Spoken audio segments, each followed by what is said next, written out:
श्री शिवाय नमस्तुभ्यम, हर हर महादेव।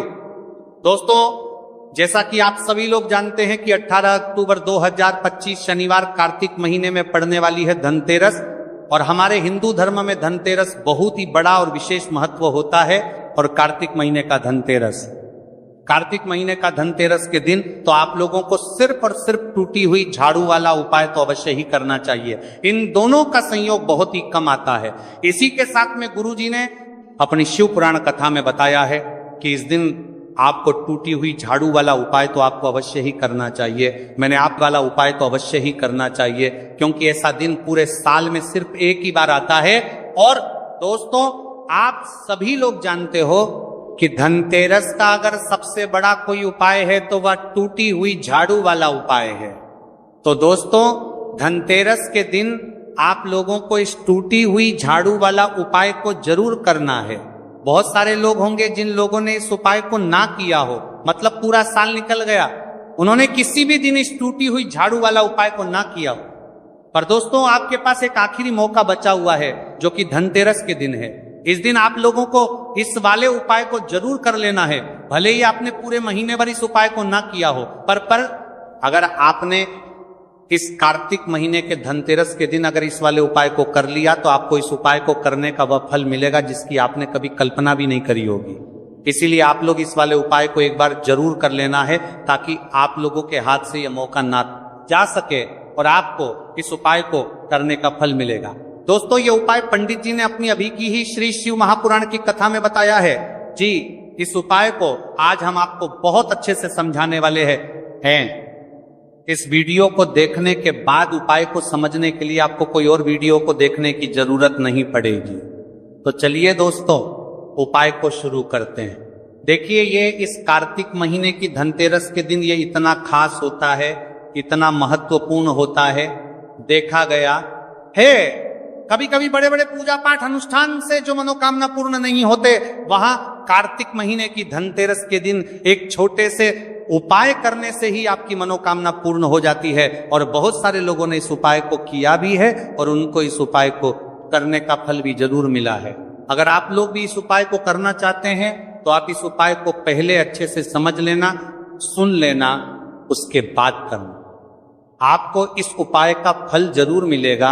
और इस उपाय को कर लेने से आपके घर में चाहे किसी भी प्रकार की दुख और समस्या क्यों ना चल रही हो, आपको उसका कारण भी नहीं पता है कि भाई ये समस्या किस कारण से चल रही है, उसका कुछ भी कारण हो सकता है। जैसे पितृदोष हो सकता है या किसी भी तरह का मंगल दोष भी हो सकता है। तो इस दिन आप लोगों को यह वाला उपाय कर लेना है। ये एक ऐसा उपाय है जिस उपाय को अगर किसी विशेष दिन पर किया जाए तो भाई उस विशेष दिन का जो है वो तो हमें मिलता ही मिलता है। पर हमने उस दिन पर इस उपाय को किया है तो हमें उससे भी बड़ा फल मिलता है, और फल बहुत जल्दी मिलता है, क्योंकि आप इस उपाय को बहुत ही बड़े और विशेष दिन पर कर रहे हो। तो चलिए अब उपाय के बारे में बात करते हैं। लेकिन उससे पहले आप लोगों को यह जानना आवश्यक है कि आखिर यह उपाय किस समय करना है, किसको करना है और कैसे करना है। तो चलिए हम आगे आपको वीडियो में एक एक करके बता देते हैं। लेकिन उससे पहले अगर आप लोग हमारे चैनल पर पहली बार आए हैं या फिर मेरी आवाज आज पहली बार सुन रहे हैं तो हमारे चैनल को सब्सक्राइब जरूर कर लेना, और इस वीडियो को लाइक करके कमेंट बॉक्स में श्री शिवाय नमस्तुभय ओम नमः शिवाय जरूर टाइप कर देना। तो दोस्तों, इस टूटी हुई झाड़ू वाला उपाय को हमें धनतेरस के दिन कैसे करना है, किसको करना है, किस समय करना है और कहां पर करना है, ये सारे सवालों के जवाब आपको इस वीडियो में मिल जाएंगे। और जो ये वीडियो देखेगा भाई, उसको टूटी हुई झाड़ू वाला उपाय जरूर करना चाहिए, क्योंकि इस दिन काला तिल का भी बहुत ही बड़ा और विशेष महत्व होता है। और जब बात आ जाए टूटी हुई झाड़ू वाला उपाय की, तो ये सोने पर सुहागा वाली बात हो जाती है और ये बहुत ही बड़ा उपाय होता है। अब दोस्तों, इस टूटी हुई झाड़ू उपाय को आखिर करना किसको है, सबसे पहले हम लोग वह बात जान लेते हैं। तो देखो, घर की जो बड़ी माताएं बहनें होती हैं, उन माताओं बहनों में से कोई भी एक बड़ी माता बहन इस वाले उपाय को कर सकती है। और दोस्तों, अगर आप चाहे तो अपने घर में से सभी सदस्यों को भी इस उपाय को करवा सकते हैं। अगर किसी व्यक्ति की खुद की कोई मनोकामना है, खुद की कोई दुख और परेशानी है जो कि वह अपने लिए ही करना चाहता है, इस वाले उपाय को तो वह खुद अपने लिए भी कर सकता है। बाकी अगर कोई घर में से ऐसा है जो कि अपने पूरे घर परिवार की सुख और शांति के लिए ये वाला उपाय करना चाहता है तो भाई वो भी कर सकता है, उसमें भी कोई दिक्कत वाली बात नहीं है। कहने का मतलब यह है कि इस उपाय को हर एक सदस्य भी कर सकता है और पूरे घर परिवार के सदस्य के लिए घर की बड़ी माताओं बहनों में से कोई एक माता बहन भी कर सकती है।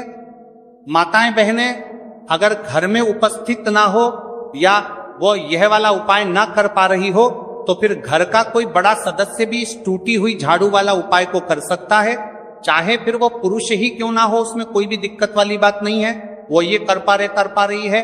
उसके बाद में दोस्तों जो अगला प्रश्न निकल कर आता है वह ये आता है इस उपाय को लेकर कि आखिर इस उपाय को हमें किस समय करना है, सुबह के समय करना है कि शाम के समय करना है। तो देखो इस वाले उपाय को आप लोग सुबह के समय भी कर सकते हो और शाम के समय प्रदोष काल में भी कर सकते हो। अब अगर आप पूछो कि भाई साहब सबसे उत्तम समय कौन सा रहेगा, इस टूटी हुई झाड़ू वाला उपाय को करना है का तो हम आपसे बस यही कहेंगे कि इस उपाय को आप सुबह के समय करेंगे तो ज्यादा बेहतर होगा। बाकी अगर प्रदोष काल शाम के समय भी करेंगे तो भी अच्छा होगा, उसमें कोई भी दिक्कत वाली बात नहीं है। तो अब दोस्तों जो अगली सबसे बड़ी और महत्वपूर्ण बात आती है वह यह आती है कि सुबह अगर हम उपाय को करेंगे तो हमें कितने बजे से लेकर कितने बजे तक के बीच में करना है और शाम के समय प्रदोष काल में करेंगे तो हमें कितने बजे से लेकर कितने बजे के बीच में करना है। तो देखो सुबह जितनी जल्दी हो सके आप उपाय को करने की कोशिश करना। बाकी अगर किसी कारणवश लेट भी हो जाओ, थोड़ी देर भी हो जाए तो 10 या 11 बजे तक भी आप उपाय कर लेना, पर 12:00 बजे से ज्यादा देरी ना हो, ठीक है, इस बात का ध्यान रखना। उसके बाद में दोस्तों अगर शाम के समय प्रदोष काल की बात करें, प्रदोष काल का जो समय होता है वह शाम के 6:00 बजे से शुरू हो जाता है। मतलब शाम के 6, प्रदोष काल की बात करें 6:00 बजे से शुरू हो जाता है। मतलब शाम के से लेकर 7 के बीच का जो समय होता है ये समय प्रदोष काल का समय होता है। तो आप इस उपाय को 7 या 8:00 बजे के बीच में भी कर सकते हो। मतलब शाम के 6 बजे से रात 8:00 बजे के बीच में आप कभी भी इस वाले उपाय को कर सकते हो, उसमें कोई भी दिक्कत वाली बात नहीं है।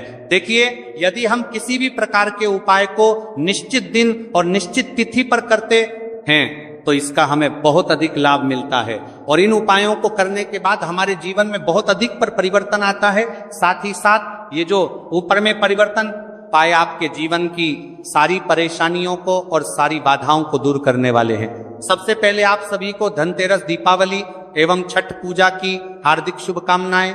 माता बहनों सोना चांदी नहीं खरीद सकते तो धनतेरस पर करें। इन चीजों की खरीदारी मां लक्ष्मी होगी प्रसन्न। माता बहनों साल 2025 में धनतेरस कब है, धनतेरस में पूजा का शुभ मुहूर्त क्या है और धनतेरस में नई वस्तुएं खरीदने का शुभ मुहूर्त क्या है, बर्तन कौन से खरीदना चाहिए, सोना या चांदी खरीदना जरूरी है, झाड़ू कौन सी खरीदें, झाड़ू दीपावली पर या फिर धनतेरस पर किस दिन खरीदना चाहिए, इन सभी सवालों के जवाब आज की वीडियो में हम आपको बताएंगे। भाइयों माता रानी की कृपा से मैं कह सकता हूं कि आप धनवान ना बन जाए तो मुझे बताना। अगर आप इस वीडियो को पूरा देख लेंगे तो मेरा यकीन मानिए आपको दुनिया की कोई ताकत धनवान बनने से रोक नहीं सकती, क्योंकि माता लक्ष्मी स्वयं कहती है मैं उसी घर में जाती हूं जिस घर में ये 5 चीजें खरीदी जाती हैं। यानी कि धनतेरस पर आप 5 चीज खरीद कर जरूर ले आए, आपकी किस्मत बदल जाएगी, आपके जीवन से गरीबी हमेशा के लिए नष्ट हो जाएगी, आपके जीवन से 5 के 7 हमता के अंत खरीद करगी में सुख समृद्धि की प्राप्ति होगी, धन दौलत की प्राप्ति होगी। माताएं बहनें कुछ लोग यहाँ पर ऐसे भी होंगे जो इस वीडियो को बीच में ही छोड़ देंगे, इन बातों पर ध्यान न देकर फालतू की वीडियो में ज्यादा ध्यान देंगे। इस वीडियो को आपको छोड़ना ही है तो अभी छोड़ देना, परंतु वीडियो को बीच में छोड़कर दीपावली के इस समय पर मां लक्ष्मी का अपमान कभी मत करना। अगर आपने ये वीडियो को पूरा देख लिया तो धनवान बनने से आपको विधाता भी रोक नहीं पाएगा। स्वयं माता रानी चलकर आपके घर आएंगे और आपकी जो भी इच्छा है, मनोकामना है, वो पूरी कर देगी। इसीलिए सच्चे हृदय से इस वीडियो को लाइक जरूर कर दीजिए और कमेंट बॉक्स में जय लक्ष्मी माता जरूर लिख दीजिए। देखिए साल 2025 में धनतेरस किस दिन मनाया जाएगा। इस दिन धन्वंतरी देव, लक्ष्मी जी और कुबेर महाराज की पूजा की जाती है। तो आइए जानते हैं धनतेरस पर शुभ मुहूर्त। दिवाली का त्योहार हिंदू धर्म के प्रमुख त्योहारों में से एक है। हम सभी लोग दिवाली और उसके आसपास पड़ने वाले त्योहारों का पूरे साल भर इंतजार करते हैं। दिवाली को दीपों का त्योहार और रोशनी का त्योहार कहा जाता है। यह पर्व पूरे 5 दिन तक चलता है। दीपावली से ठीक पहले धनतेरस का पर्व मनाया जाता है। दिवाली के इस 5 दिवसीय त्योहार की शुरुआत धनतेरस के साथ ही होती है। इस दिन भगवान गणेश और धन्वंतरी की पूजा अर्चना का विधान है। इस दिन खरीदारी करना भी बेहद शुभ माना जाता है। इस शुभ अवसर पर भगवान कुबेर की पूजा और नई चीजों को खरीदारी करने से साल भर घर में धन और समृद्धि बनी रहती है। परंपरा के अनुसार धनतेरस के दिन सोना, चांदी, बर्तन, वाहन और वस्त्र की खरीदारी करना अत्यंत शुभ माना जाता है। मानता है कि इससे माता लक्ष्मी और धन के देवता कुबेर प्रसन्न होते हैं, लेकिन इतनी महंगी चीज खरीदना सभी के लिए संभव नहीं होता।